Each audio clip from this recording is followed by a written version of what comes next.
네, 이번 순서는 청년 정치인의 시각으로 정치권 이슈를 분석하고 토론해보는 뉴스엔 청년 맞습니다.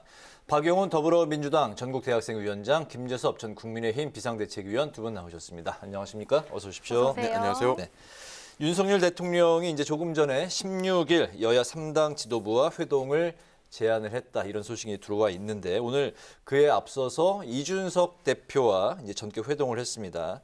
꽤 빠르게 이루어진 그 만남인 것 같은데, 이렇게 자리를 빨리 이르게 이제 그 자리를 마련한 이유, 그 핵심 이유가 일기 내각에 대한 여론을 파악하기 위함이 아니냐, 이런 이야기가 나오고 있는데, 두 분의 생각 들어보겠습니다. 먼저 박용훈 위원장.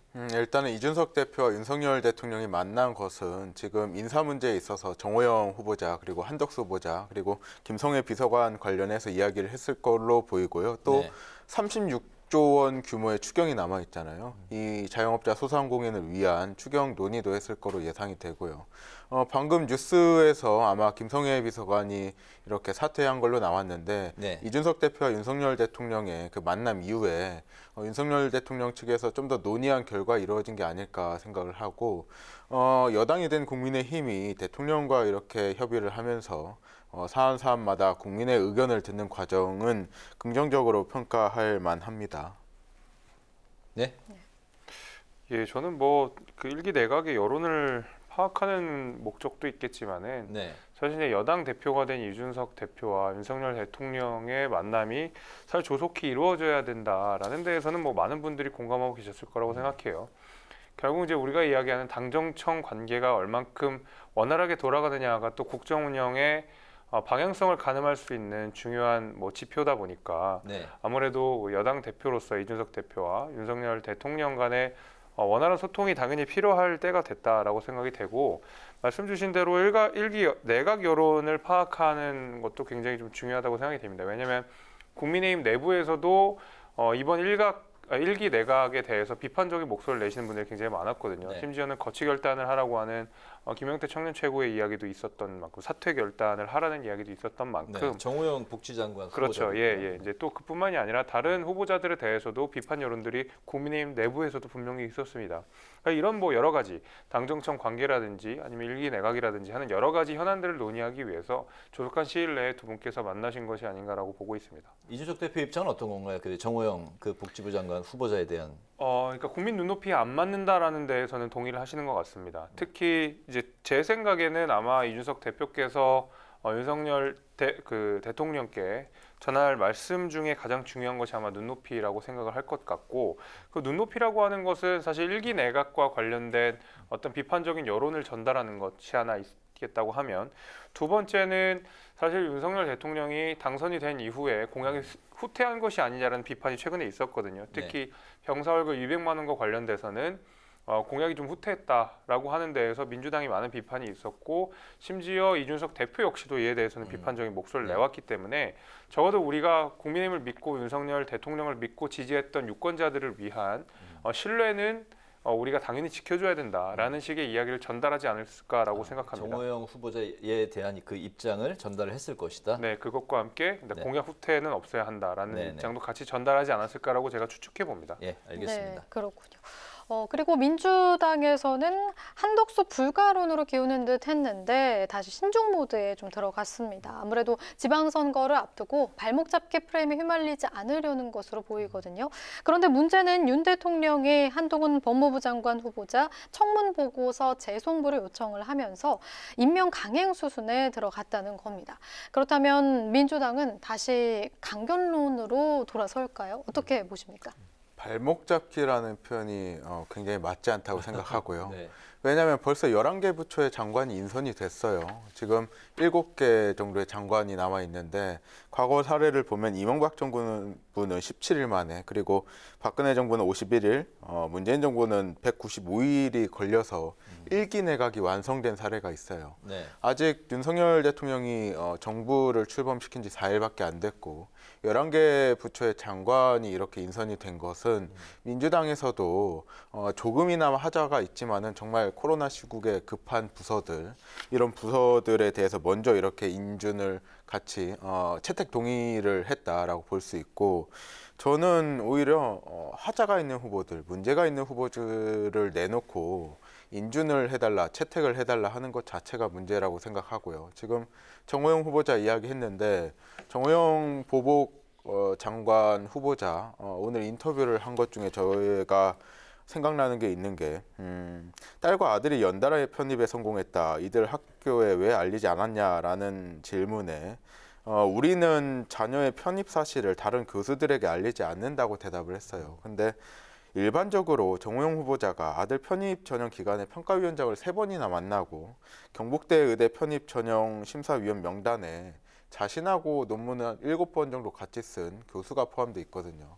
이런 분들에게 말하지 않았다는 것은 국민 상식에 납득할 수가 없고 이런 여러 가지 문제가 쌓여서 민주당은 정말 합리적으로 문제 제기를 하고 있다고 생각하거든요. 그 결과 아직 7개밖에 남지 않았고 그 과정을 보면서 남은 장관 후보자들은 정말 문제가 있다라고 말씀드리고 싶고 이상민 행안부, 박진 외교부 이런 분들은 최소한 그 검증을 통과하신 분들이거든요. 그래서 국정 운영을 우리가 발목 잡을 생각은 없다. 다만 김성애 비서관이 오늘 사퇴하신 것처럼 정말 문제가 있는 후보자들은 본인께서 사퇴를 하셔야 된다라고 당부드리고 싶습니다. 네, 한동훈 후보자 이제 임명 강행 분위기로 지금 이제 흘러가고 있지 않습니까?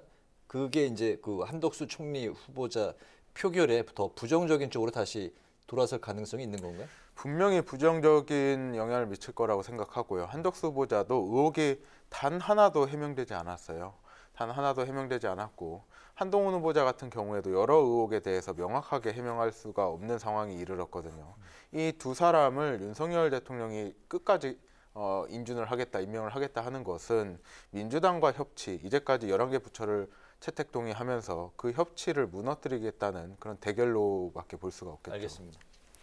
그 이제 협치를 위해서 나머지 그 후보자들에 대한 동의를 해주신 것이 아니라 민주당은 부적격 판단을 내렸는데 사실은 대통령께서 임명 강행을 좀 했기 때문에 그나마도 내각 구성이 지금 되는 상황이다 이렇게 말씀을 드리겠고 무엇보다도 사실은 다른 장관 후보자들도 그렇지만은 총리에 대해서 민주당이 아직까지도 이제 인준에 대해서 좀 부정적인 기류들이 좀 많은 것 같습니다. 결국 이제 총리가 제청을 해서 나머지 장관 후보자들이 임명되는 수순이 가장 이제 자연스러운 수순인데 지금 보다 보면은 이걸 정족수가 안 맞아서 국무회의도 못 열고 국무총리는 빠져 있는 상태에서 국무회의를 열어야 되고 이런 여러 가지 절차상의 난맥들이 좀 있거든요. 사실 총리 후보자에 대해서 민주당이 임명을 해줄 수도 있는 부분이라고 생각합니다. 뭐 다른 후보자들도 분명히 문제가 좀 있었지만은 어쨌든 통 크게 또 협의를 해줄 때는 또 협의를 해준 모습도 보여줬거든요, 민주당에서. 근데 굳이 한덕수 후보자에 대해서 이렇게 아직까지도 유보적인 태도, 보류하고 있는 태도는 결국 발목 잡기라는 프레임으로 빠져들 수밖에 저는 없다고 생각이 됩니다. 한덕수 후보자라고 하면은 사실 민주당에서도 근무 이력이 있었고 당연히 국민의힘 전신정당에서도 이력이 있었던 분인데 그 정부를 이끌어본 이력이 있던 분인데 능력 면에서는 민주당이나 국민의힘이나 여기에 대해서는 큰 이견은 없는 것 같은데 결국 이제 문제가 되는 어떤 로펌에다 근무했다 다시 공직자가 됐다 다시 로펌으로 가는 이 부분에 대해서 민주당이 비판을 좀 많이 하고 있는데 결국 소위 말하는 한덕수 방지법으로서 차후에 이런 일이 없도록 방지를 하겠다고 하는 것이 또 동시에 민주당 입장 아니겠습니까? 그래서 국정 운영을 할 수 있도록 적어도 총리에 대한 인준은 좀 해주시고 나머지 이런 부족한 부분들에 대해서는 한덕수 총리 후보자가 총리가 되고 나서 훨씬 더 꼼꼼하게 챙길 수 있도록 많이 견제하시고 비판하시면 되는 문제고 설령 이것이 제도적으로 보완을 해야 되겠다 싶으면 입법을 하면 되는 문제라고 생각하거든요. 저는 그런 의미에서라도 일단 일할 수 있게 좀 해주시라라는 말씀을 드리겠습니다. 알겠습니다. 그 민주당 입장을 한번 이제 살펴보겠는데 이제 그 성비위 의혹의 그 악재가 지금 터져 나왔습니다. 제명이라는 이제 징계 수위로 봐서는 상당히 그 심각한 수위일 것 같은데 지방 선거를 앞두고 이게 이제 그 제보는 상당히 좀 전에 이제 제보가 이제 들어왔는데 지방 선거를 이제 코앞에 둔 이 시점에 이 악재가 터진 이유는 어떻게 볼 수 있을까요? 그 내용이 사실 언론에 보도는 되지 않았죠. 그렇지만은 성비위 문제는 경중을 떠나서 있는 것 자체가 가장 높은 수위로 징계를 해야 된다는 게 민주당 입장이고 네. 그래서 그 경중을 떠나서 어떤 것이든지 그 결과에 따라서 제명을 한 게 맞고요. 뭐 이 조사가 언론 보도에 따르면 꽤 오래전에 진행했다라고 하시는데 정무적으로 지방선거 끝나고 이것을 우리가 처리를 하면은 그것대로 참 좋지 않은 모습이거든요.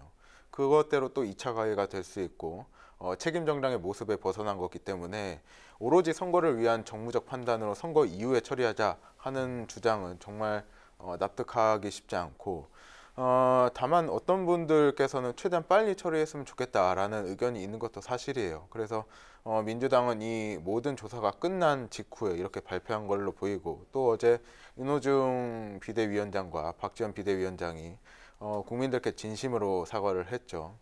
진심으로 사과하고 민주당은 이런 문제에 있어서 단 한 번도 그리고 앞으로도 좌시하지 않고 바로 처리할 것을 보면서 좀 변화하는 정당임을 그리고 책임을 지는 정당임을 좀 알아봐 주셨으면 좋겠다는 생각을 듭니다. 네, 근데 이제 여기에 그치지 않고 성비위 의혹이 이제 추가로 더 있다 이런 이제 폭로도 나왔잖아요. 이 부분 현재 어떻게 진행 중입니까?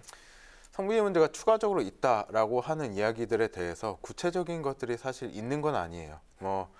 민주당 보좌진 협의회에서 이런 문제 제기를 한 것도 있고 그런 것도 있지만은 그것들이 구체화됐을 때 우리 당에서 조사해야 될 일이지 여의도에 사실 많은 소문들이 있거든요. 소문들 다 따라가다 보면은 전부가 다 사실이 아닌 경우도 있기 때문에 정말 실체가 있는 성비위 문제 그것에 대해서는 어제 윤호중 박지원 비대위원장이 말한 것처럼 네. 정말 강력하게 단칼에 조치해야 될 것으로 보입니다. 이 부분에 대해서도 추가로 지금 조사가 진행 중인가요? 어떤 부분? 추가 폭로 부분에 대해서. 정말 실체가 있고 증거가 있는 것에 대해서 당에 제보가 들어오면은 바로 네. 조사를 하도록 저희 시스템에 되어 있습니다. 알겠습니다. 네. 네, 이렇게 다시 재현된 민주당의 성추문 악몽 어떻게 보시고 또 근본적인 문제와 원인 어디에 있다고 진단을 하시나요? 그러니까 민주당의 기득권이라는 것을 잘 이야기해 주는 것이라고 생각합니다. 과거에 국민의힘 전신 정당인 새누리당이 당시에 이런 성비위 의혹이 터져 나오면서 성누리당이 아니냐라는 비판들을 많이 받아가지고 굉장히 부끄러웠던 일들이 좀 있었는데 당시에 새누리당이라고 하면은 명실공히 대한민국 정치에서 기득권 정당이었거든요. 많은 의석수를 차지했고 당연히 대통령도 많이 배출했던 정당이기 때문에 기득권이었는데 이렇게 당시에 성비위 의혹에 대해서 강한 비판을 했던 민주당, 진보당이 사실 이제 알고 보니까 끊임없는 성추문으로 인해서 국민들에게 실망을 일으키고 있다라고 하는 것은 대한민국 정치의 기득권이 민주당으로 넘어갔다라고 하는 것의 어떤 상징적인 의미라고 저는 생각합니다. 민주당 입장에서는 굉장히 지금 이 성비위 의혹이 아마 치명적일 거라고 생각이 되는데 불과 1년 전에 있었던 재보궐선거에서 대한민국에서 가장 큰 도시인 서울과 부산의 재보궐선거가 있었고 그 재보궐선거의 원인이 사실 민주당 출신의 광역단체장들의 성비위 의혹으로부터 비롯된 것이었거든요. 그래서 국민의힘이 당시 압승을 하게 되는 그런 결과가 있지 않았습니까? 그리고 나서 바로 1년 뒤에 똑같이 서울시장과 부산시장을 뽑는 선거가 일어납니다. 물론 전국적으로 다 모든 선거가 일어나고 있지만은 그래도 국민들 입장에서는 1년 전에 성비위 때문에 재보궐선거가 있었는데 1년 뒤에 중진이라는 사람이 이런 성비위 의혹으로 또다시 문제가 되고 제명이 되고 있다. 그리고 또 이번에도 선거가 있고 여기에 대해서 민주당이 책임이 있다라고 생각되면 아마 이번 선거에서 굉장히 큰 영향을 줄 거라고 생각합니다. 박지원 위원장 입장에서 이걸 모르지 않았을 텐데도 했던 것은 사실 이걸 이제 더 이상 덮어놓는다고 해서 그냥 넘어갈 수 있는 문제가 아니거든요. 민주당이 이런 것을 덮고 급급하고 오히려 피해자에 대해서 2차 가해를 하는 등의 행동들을 보여주면서 오히려 훨씬 더 많은 비판과 훨씬 더 많은 실망들을 안겨줬기 때문에 이렇게라도 하지 않으면 안 된다라는 위기의식 속에서 이번 제명 조치가 일어난 거라고 저는 보고 있습니다. 네, 이런 성비위 의혹에 이어지자 민주당은 최고 수준의 징계와 재발 방지 노력을 강조하면서 대국민 사과를 했습니다. 이런 조치는 어떻게 평가하시는지 국민의힘은 의원직 박탈까지 필요하다는 입장 같거든요. 이제 제명 자체는 정당 내에서 할 수가 있는데, 그러니까 당적에서 제외하는 것을. 근데 국회의원직 자체를 박탈하는 것은 결국 국회에 있는 윤리위를 통해서 여야 의원들이 합의를 통해서 제명 내지는 사퇴 종용을 할 수가 있는 상황이기 때문에 결국 국민의힘은 여기에 대해서 당연히 찬성한다는 입장을 했기 때문에 윤리위를 열어서 아마 의원직 박탈 이야기를 하겠지만은 민주당이 어떻게 나올지 모르겠습니다. 일단 제명까지는 했는데 만약에 이것에 대해서 이 성비 의혹에 대해서 뿌리 뽑고 싶다라는 의지를 강하게 보여드리고 싶다면 국민들께 아마 윤리위를 열어서 많은 의석수 갖고 있지 않습니까? 그래서 윤리위를 열어서 제명 조치까지 하게 되는 그렇게 보여줘야지만이 국민들께서 신뢰하실 수 있다. 저는 이렇게 봅니다. 네, 박완주 의원 성비위 의혹에 대해서 이제 민주당이 사과를 했지만 또 한편으로는 또 공세에도 취하고 있는 상황인데요. 민주당은 수술 중이지만 국민의힘은 숨기는 중이다라고 이제 공세를 펴면서 성상납 의혹에 이제 휩싸였던 이준석 대표 징계를 또 촉구를 했습니다. 이 부분에 대한 그 이준석 대표에 대한 그 징계 절차 현재 그 어떤 상황인가요? 당내에 있는 윤리위에 그래서 논의를 하고 있는 중인 것 같은데 지금 민주당이 지금 이준석 대표의 성상납 의혹을 가지고 이런 식으로 비판을 하는 것이 소위 극우 유튜버를 보면서 정치를 하는 것이 아닌가라는 우려가 지금 상당 부분 됩니다. 지금 윤리위에서 여러 가지 논의들이 되고 있지만은 사실은 그 유튜브에서 제기된 여러 가지 의혹들은 아직까지 의혹 단계에 머물러 있는 것이고 굉장히 오래된 일을 가지고 사실 약간 자극적으로 많이 정치적 공세를 하는 부분도 분명히 있거든요. 그거를 민주당이 그대로 받아서 당대표를 공격한다고 하는 것이 민주당의 수준을 가늠할 수 있는 작은 단서라고 저도 생각이 되고 아마 윤리위에서 정말 문제가 있다 그러면 어떤 윤리위 절차를 개시를 해가지고 실제로 징계까지 나아갈 수가 있겠지만은 아직까지 전혀 그런 상황은 아닌 거라고 제가 알고 있습니다. 그런 의미에서 이런 식으로 상대방 당에게 물타기를 하는 방식보다는 오히려 스스로에 대한 자성이 먼저 일어나야 되는 것이 아닐까라고 저는 보고 있습니다. 네, 이 부분에 대한 그 민주당 입장은 어떻습니까? 민주당이 이번에 박완주 의원의 성비위 문제가 터진 것은 정말로 사과해야 될 일이고 그것과 별개로 이준석 대표의 성비위 문제, 성상납 문제는 반드시 해결하고 가야죠. 민주당이 극우 유튜버의 의견에 따라서 이렇게 공세를 한다고 했는데 그럼 국민의힘은 극우 유튜버의 의견에 따라 윤리위원회에 회부를 했나요? 징계 절차 개시를 했죠. 이준석 대표는 당대표 비서실장을 통해서 새벽에 대전으로 보내서 그 성상납을 진행했던 분에게 7억 원의 투자를 하겠다고 약속했다는 의견서까지 이렇게 작성을 했어요. 그 작성 의견서까지 나돌고 있는 마당에 정말 이준석 대표가 깨끗하다면 그렇게 새벽에 비서실장 보내서 7억 원 투자하겠다고 그 서명도 안 했을 것이고 그 과거에 그 29살 제 나이 때 대전의 한 노래방이 아니죠. 유흥주점에 가서 그렇게 성상납을 받았다는 그런 여러 증언들이 나올 수 없는 상황인데 정말 이준석 대표가 깨끗하다면 윤리위원회에서 명명백백하게 밝혀야 될 일이고 극우 유튜버의 의혹 제기로만 바라볼 게 아니라 정말 이런 일이 있었는지를 밝혀야 될 일이고 윤리위원회가 만약에 증거 부족이나 당대표라고 해서 봐주기식의 결과를 내놓는다면 국민의힘도 또 한 차례 큰 위기를 겪을 걸로 저는 예상하고 있습니다. 제가 거기에 대해서 말씀을 좀 드리면 네. 그 윤리 절차를 지금 잘 모르셔서 하시는 말씀인데 윤리위는 같은 안건에 대해서 2번 제소가 올라오게 되면 당연 개시가 되게 되어 있습니다. 그렇기 때문에